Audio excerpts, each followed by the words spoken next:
Hello students, now in this lecture we are going to solve a few questions from the probability of this year. तो ये year में probability से कुछ questions जो है हम लोग आज सॉल्व करेंगे और ये क्वेश्चन जो है बहुत ज़्यादा टफ नहीं है, इजी क्वेश्चंस है। तो चलिए देखते हैं क्वेश्चंस क्या है। तो यहाँ पर पहला क्वेश्चंस है, ये 24/1/26 में आया है। From a lot of 10 defective and 90 non defective bulbs, तो टोटल 100 जो है वो बल्ब है और उस 100 बल्ब में आपके पास डिफेक्टिव जो है वो 10 है और नॉन डिफेक्टिव जो है वो आपके पास 90 है। तो टोटल आपके पास 100 बॉल्स है, ठीक है ना। 8 balls are selected one by one with replacement. एक बॉल आपको उठाना है और उठाने के बाद उसको फिर रख देना है, ठीक है ना। Then the probability of getting at least 7 defective bulb, minimum 7 जो है, 8 आप उठाएंगे उसमें से 7 आपका डिफेक्टिव होना चाहिए, ठीक है ना। आप टोटल 8 बॉल उठाएंगे, उसमें से मिनिमम जो है 7 बॉल डिफेक्टिव होगा और 8 का 8 भी डिफेक्टिव हो सकता है। तो इसका आपको प्रोबेबिलिटी निकालना है। तो प्रोबेबिलिटी क्या निकालना है? Probability of at least 7 defective. तो 7 डिफेक्टिव होने का मतलब है कि 7 भी डिफेक्टिव हो सकता है, एटलीस्ट बोल दिया है, और 8 का 8 भी डिफेक्टिव हो सकता है, ठीक है ना। उसका हम लोग को प्रोबेबिलिटी कैलकुलेट करना है। तो चलिए इसको इस तरीके से स्टार्ट करते हैं कि probability of at least 7 defective is equal to probability of 7 defective और प्रोबेबिलिटी ऑफ 8 डिफेक्टिव, क्योंकि 8 ही निकालना है। तो 7 डिफेक्टिव का जो मतलब है वो क्या है, देखिए। 7 डिफेक्टिव होगा तो एक आपके पास नॉन डिफेक्टिव होगा, ठीक है ना, क्योंकि आप 8 बॉल को उठा रहे हैं। तो 7 डिफेक्टिव, 1 नॉन डिफेक्टिव। तो ये कुछ इस तरीके से आ जाएगा। 7 डिफेक्टिव, 1 2 3 4 5 6 7 और एक नॉन डिफेक्टिव। प्रोबेबिलिटी ऑफ, अगर आप निकालेंगे 8 का 8 डिफेक्टिव, तो 1 2 3 4 5 6 7 और ये 8, ठीक है ना। अब ये सारे जो है आपको बॉल निकालना है फिर रख देना है, सारे के सारे इंडिपेंडेंट इवेंट है। तो यहाँ पर बता दिया है कि 10 डिफेक्टिव बल्ब है 100 में से। तो अगर 100 में से 10 डिफेक्टिव है तो डिफेक्टिव बल्ब का प्रोबेबिलिटी कितना है? 10 में 100 में से 10, मतलब 1/10। ठीक इसी तरीके से probability of non defective bulb कितना है? 100 में से 90, मतलब 9/10। तो इस तरीके से यहाँ पर अगर आप ब्रेक कर देंगे तो ये probability of D into probability of D into probability of D, ये आ जाएगा आपके पास 7 बार। तो ये हो जाएगा 1/10 इसका पावर 7। और एक नॉन डिफेक्टिव है, ये एक बार आएगा। लेकिन अब ये क्वेश्चन है कि ये नॉन डिफेक्टिव हमेशा ऐसा थोड़ी है कि लास्ट में आएगा, कहीं पर भी आ सकता है। तो ये नॉन डिफेक्टिव जो है, ये नॉन डिफेक्टिव ये 8 प्लेसेस में कहीं भी ऑकर कर सकता है। तो इसके लिए आपके पास 8 ऑप्शंस और बन गया। देखिए ये पार्ट क्लियर है।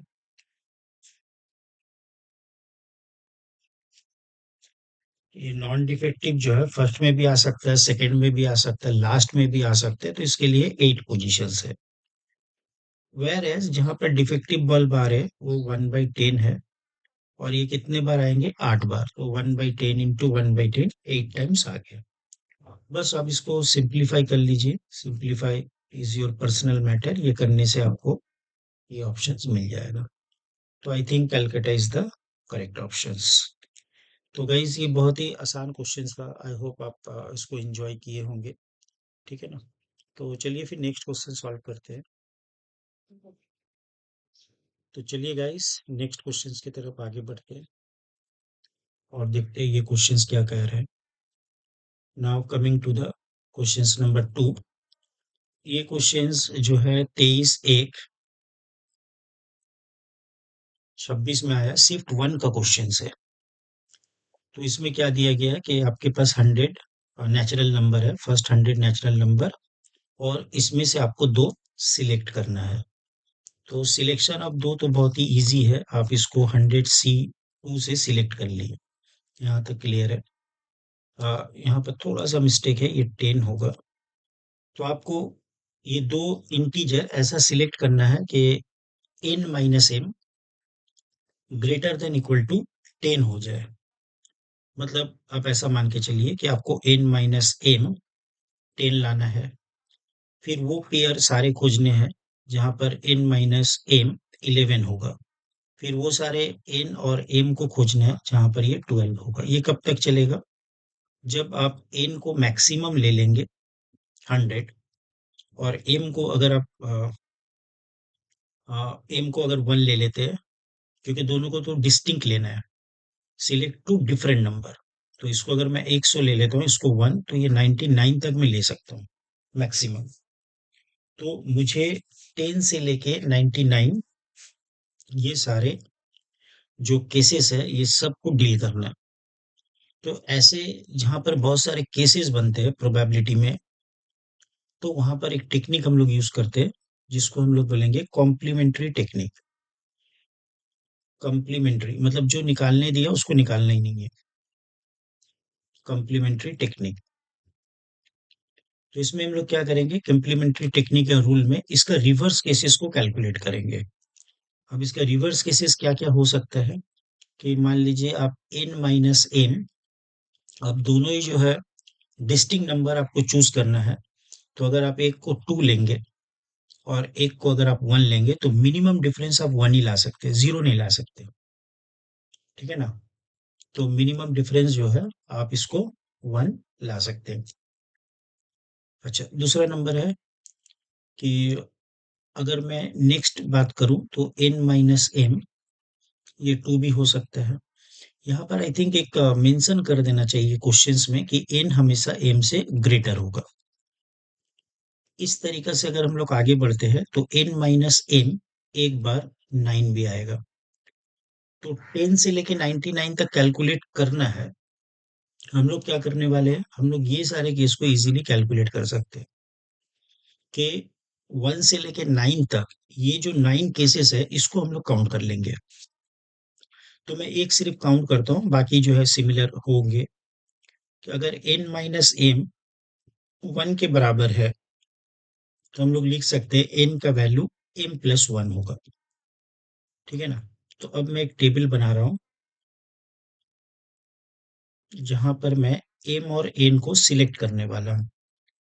ये अपना m है और ये अपना n है। तो अगर हम m को 1 सिलेक्ट करेंगे तो n का वैल्यू 1+1 2। अगर मैं m को 2 सिलेक्ट करूंगा तो n का वैल्यू 2+1 3। ऐसे करके मैं m को कहाँ तक सिलेक्ट कर सकता हूँ, आंसर आएगा।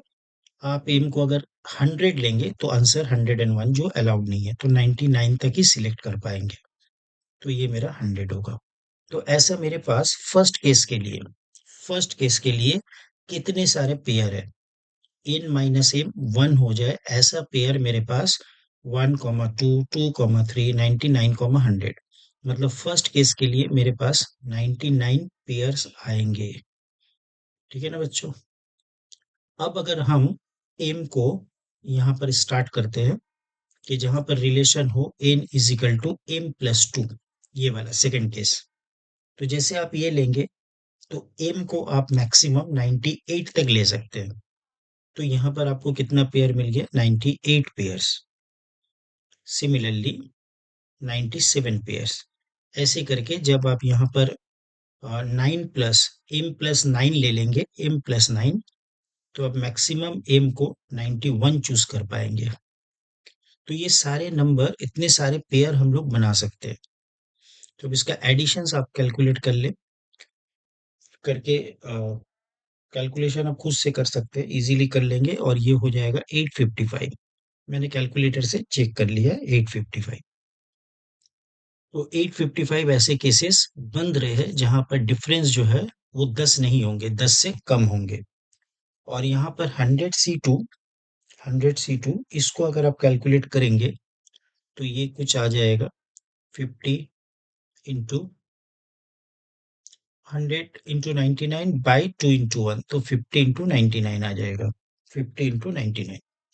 तो अब मुझे वो केसेस चाहिए जहां पर जहां पर ये 850 केसेस आ रहे हैं, ठीक है ना। तो now probability of n minus m, मुझे 10 नहीं चाहिए, तो लेस देन इक्वल टू 9। इसका प्रोबेबिलिटी मैंने कैलकुलेट कर लिया, 855/50 इंटू 99।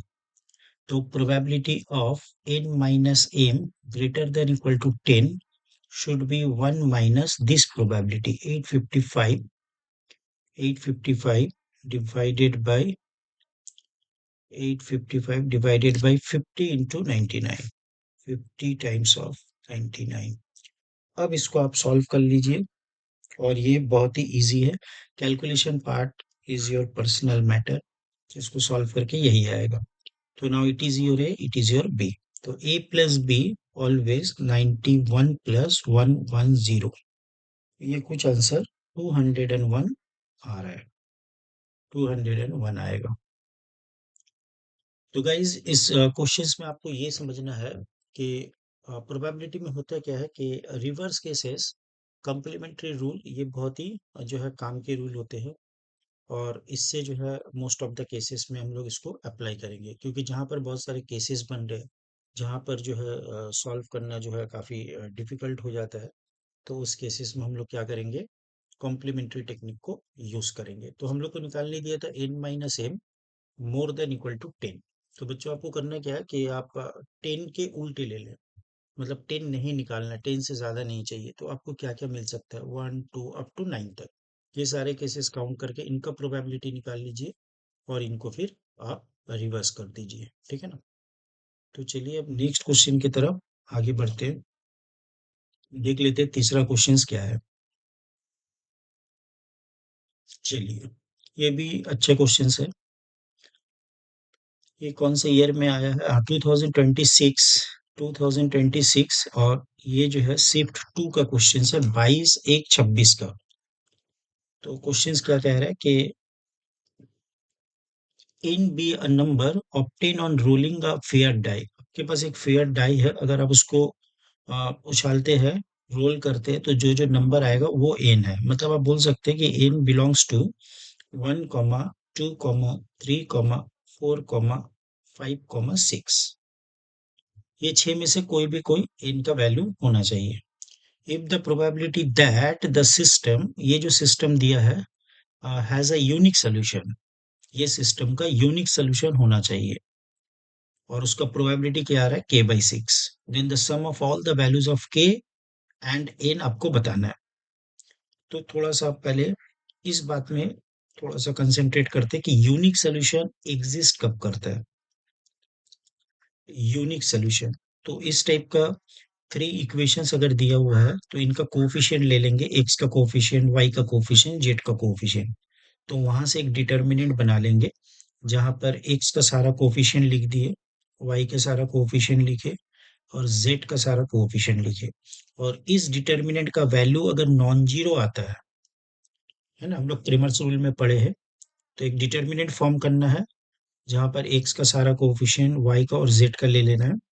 और ये डिटर्मिनेंट का वैल्यू अगर नॉन जीरो है तो हम लोग बोलते हैं सिस्टम ऑफ इक्वेशन, ये यूनिक सोल्यूशन इसमें एग्जिस्ट करेगा। तो now what we want to do, अब हम लोग इस डिटर्मिनेंट को कैलकुलेट करेंगे। 1 1, नीचे में x नहीं है तो यहाँ एक काम करते हैं, 0 इंटू एक्स लगा देते, सॉरी, 0 इंटू एक्स प्लस, तो यहाँ पर 0, यहाँ पर आपका -n, कोफिशिएंट n-2 और कोफिशिएंट n-1। नेक्स्ट क्या है, 1, यहाँ पर n+1 और z का कोफिशिएंट 1 है। अब बच्चों ये डिटर्मिनेंट बहुत ही इजी है, आप एक रो को और 0 बना दीजिए और उसके बाद उसको एक्सपेंड कर दो।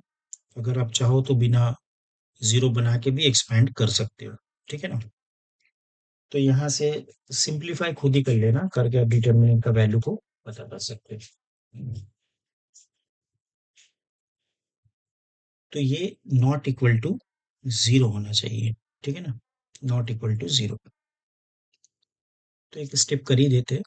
तो मैं क्या कर रहा हूँ, इसमें एक ऑपरेशन लगा देता हूँ, R2 माइनस R1, और इसको बैठा देता हूँ R2 में। तो ये कुछ ऐसा आ जाएगा, 1 माइनस एन 1, और 1 माइनस 1 जीरो होगा, ये हो जाएगा 2n-2, और ये हो गया n और जीरो, देन n-1, और यहाँ से आपके पास 1, ठीक है ना। अब आप इसको इस एलिमेंट के रिस्पेक्ट में एक्सपैंड कर दो, नॉट इक्वल टू जीरो। तो आपके पास एक क्वाड्रेटिक बनेगा n का। तो उस n का क्वाड्रेटिक को आप लिख लो, that is n square minus 3n plus 2, और ये जीरो के बराबर नहीं होना चाहिए। तो अगर आप फैक्टराइज करेंगे तो n-2 और n-1 ये जीरो के बराबर नहीं होना है। तो इसका मतलब ये बता दिया कि n 1 और 2 नहीं होना चाहिए। इसका मतलब अगर n का वैल्यू 1 और 2 में से कोई भी आता है, तो ध्यान रखिए, अगर n का वैल्यू 1 हो गया तो डिटर्मिनेंट 0 हो जाएगा, n का वैल्यू 2 हो गया तो डिटर्मिनेंट 0 हो जाएगा। तो आपको n का वैल्यू 1 और 2 बिल्कुल भी नहीं लेना है। तो क्या लेना होगा, 1 और 2 को छोड़ के सारा वैल्यू आप ले सकते हैं। तो यहाँ से आप 1 नहीं ले सकते, 2 नहीं ले सकते, ये दोनों को काट दें। तो अब जो है आपके पास ये चार ऑप्शंस बच गए, ठीक है ना।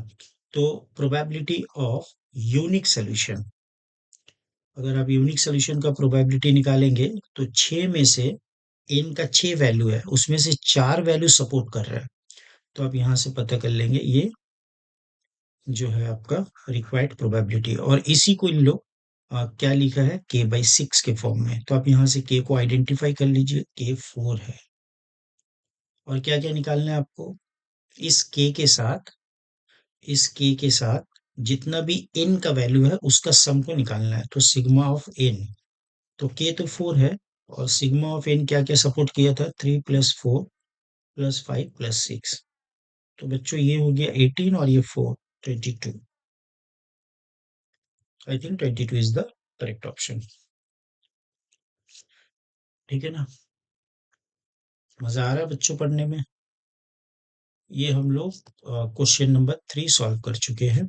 नेक्स्ट क्वेश्चन में आगे बढ़ते हैं, क्वेश्चन नंबर 4। और ये क्वेश्चन जो है 22 1 26 का है, और शिफ्ट 1 में, इसके बाद और नहीं है, और इसके बाद एक और है, इसके बाद और है क्या, नहीं, बस दो ही क्वेश्चन बचा, इसको जल्दी से कर लेते हैं। तो यहाँ पर भी अगर आप देखेंगे, two distinct number a and b are selected randomly from the natural number 1 to 50। तो वही पैटर्न अपना कि 50 नंबर में से आपको दो बेटा सिलेक्ट करना है। तो 50 C2 वेज में आपने सिलेक्ट कर लिया। The probability that their product is divisible by 3। थोड़ा सा इसको ध्यान दीजिए कि आपने एक नंबर ए चूज किया और एक नंबर बी चूज किया, इनका प्रोडक्ट लिया, और ये 3 से डिविजिबल होना चाहिए।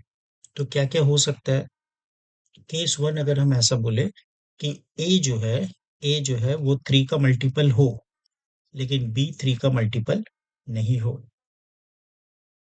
एक केसेस। दूसरा है कि ए जो है वो 3 का मल्टीपल ना हो, लेकिन बी 3 का मल्टीपल हो। तीसरा केस बन सकता है कि ए 3 का मल्टीपल हो और बी 3 का मल्टीपल हो। तो ये तीन केसेस है, ये तीन केसेस ऐसे हैं कि जहां पर आपका प्रोडक्ट 3 से डिविजिबल हो जाएगा। तो ये सारे केसेस को कैलकुलेट करना है, ठीक है ना। तो ये थोड़ा लेंदी हो जाएगा आपको, और इसमें कंफ्यूजन या मिस्टेक होने का चांसेस ज्यादा है। तो मेरा मानना है इस टाइप के प्रॉब्लम में अगर हम लोग को कुछ यूज करना चाहिए तो वो है कॉम्प्लीमेंट्री रूल। तो कॉम्प्लीमेंट्री टेक्निक से देखिए मैंने मैक्सिमम सम्स को सॉल्व किया है। तो ये जेई वालों के बहुत पसंदीदा रूल है कि जो आपको निकालने दिया है वो कैलकुलेट ही नहीं करना है, उसका रिवर्स कैलकुलेट कीजिए। मतलब अब मुझे ए और बी ये दोनों का प्रोडक्ट ऐसा चाहिए जो ये प्रोडक्ट 3 का मल्टीपल ना हो। तो 3 का मल्टीपल ना होने की वजह से ए भी 3 का मल्टीपल नहीं होगा, बी भी नहीं होगा, दोनों में कोई भी 3 का मल्टीपल नहीं होना चाहिए। तो अब हम लोग का टास्क यही है कि सबसे पहले 1 से 50 के अंदर ये फाइंड आउट कर लेते हैं कि 3 का मल्टीपल कौन कौन है। तो 3 का मल्टीपल देखिए 3 है, 6 है, 9 है, ऐसे करते करते 48 तक जाएंगे। तो ये सेट में, इसको अगर मैं एक सेट नाम दे दूं एक्स, तो इसमें कितने सारे एलिमेंट है? आप बोलेंगे 16 एलिमेंट है। काउंट कर लीजिए। तो अब ये 16 एलिमेंट ऐसा है कि ये 3 का मल्टीपल है। तो आपको दो चूज ऐसा करना है कि वो ये 16 में से नहीं आना चाहिए। तो बचे कितने? 50 में से 16 माइनस कर दीजिए, बढ़ गया 34। तो ये 34 नंबर ऐसे है जिसमें कोई भी 3 का मल्टीपल नहीं है। ये 34 नंबर ऐसे है जिसमें से कोई भी 3 का मल्टीपल नहीं है। अब इसमें से आप दो चूज कर लीजिए। अब जो रिजल्ट आएगा, कोई भी 3 का मल्टीपल नहीं होने वाला है।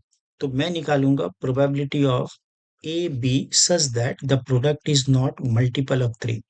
तो ये कितना आ जाएगा? 34 में से दो चूज कर लिया, और 50 में से ऑलरेडी दो मैंने चूज कर रखा है। तो अब प्रोबेबिलिटी ऑफ मुझे ये चाहिए, प्रोडक्ट इज मल्टीपल ऑफ 3। तो हम लोग लिखेंगे 1 माइनस नॉट मल्टीपल ऑफ 3। तो ये आप खुद ही से भाई सॉल्व कर लेना। हम्म, ये बहुत ही इजी सम्स है।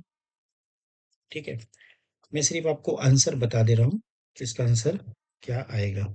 सॉल्व करके आप इसको मैच कर लेना। 6641225। बहुत ही इजी है सॉल्यूशन, बहुत ज्यादा टफ भी नहीं है। तो ये रिवर्स अप्रोच आप देख सकते हैं कि रिवर्स अप्रोच प्रोबेबिलिटी में, जेई मेंस वगैरह में बहुत ज्यादा यूज होता है। तो आप बच्चे को इस तरीके से बताइए कि क्यों आप रिवर्स अप्रोच की तरफ जाना चाहते हैं। मतलब क्यों आपने रिवर्स अप्रोच को चूज किया? क्योंकि जब आपके पास जो नॉर्मल क्वेश्चन दिया गया था, और वो क्वेश्चंस को आप नॉर्मल तरीका से डायरेक्टली जब सॉल्व करना चाह रहे, तो बहुत सारे केसेस बन रहे, और वो सारे केसेस को काउंट करना, फिर उसके बाद उसको जो है देखना होगा कोई रिपीटेशंस हो रहा है नहीं, ओवर काउंटिंग आपने कर लिया कि नहीं, उसको डिलीट करना। तो ये सारे चीज से बचने के लिए हम लोग कम्प्लीमेंट्री केस को यूज कर रहे हैं। ठीक है ना?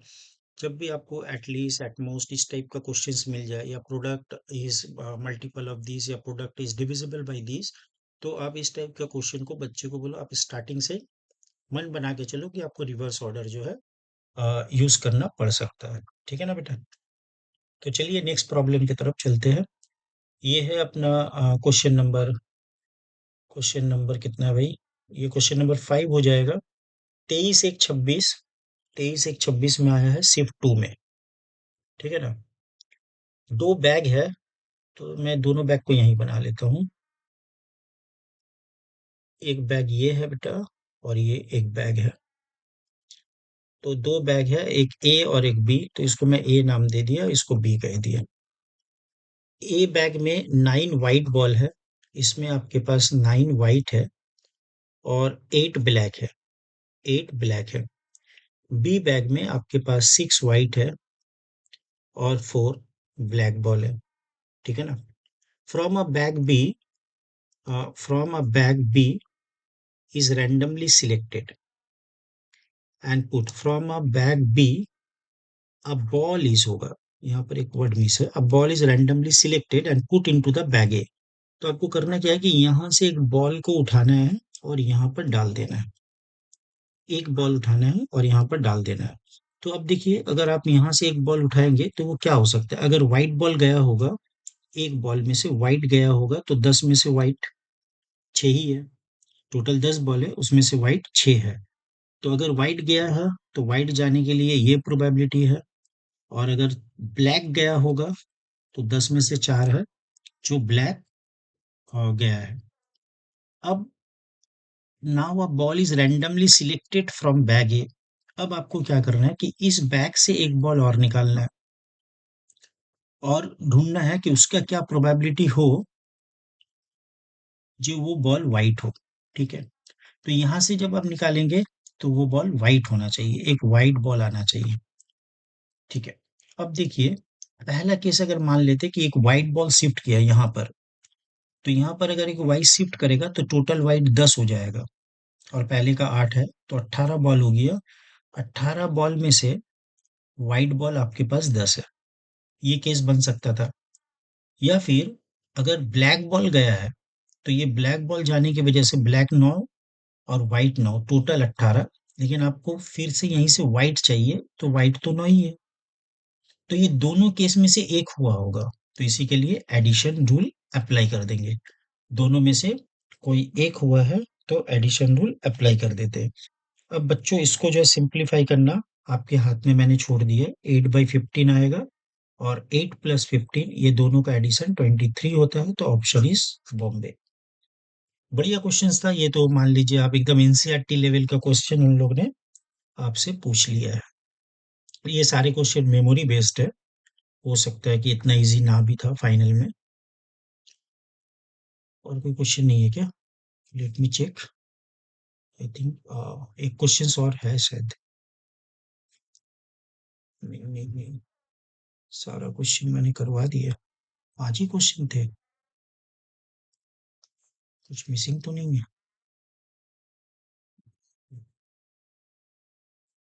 हम्म, तो आई थिंक 5 क्वेश्चन थे। बच्चे कर लेते। हम्म, तो डियर स्टूडेंट 5 क्वेश्चंस थे, जो मैंने पांचों के 5 क्वेश्चन जो मुझे अवेलेबल था बच्चों से जो पता चला, ठीक है ना, मेमोरी बेस्ड जो क्वेश्चन मेरे पास थे, तो ये शिफ्ट में वो मैंने करवा दिया है। और बाकी क्वेश्चन जो है देखते हैं प्रोबेबिलिटी के बाद। नेक्स्ट मेरा फेवरेट टॉपिक है पीएनसी। तो मैं अब जो वीडियो बनाऊंगा अभी रिसेंटली 26 में पीएनसी से जो जो क्वेश्चंस आए डिफरेंट पेपर में, उसको इकट्ठा करके फिर मैं उसको कल अपलोड करता हूँ। और उम्मीद करते हैं आपको ये 2026 का जो मैं वीडियो बना रहा हूँ रिसेंट क्वेश्चंस का, ये आपको अच्छा लगता होगा। बस मन लगा के पढ़ते रहिए, नोट सर से जुड़े रहिए, और जो भी डाउट है कमेंट बॉक्स में ज़रूर लिखिए। तो मिलते हैं भाई नेक्स्ट वीडियो में। Till then bye, have a nice day.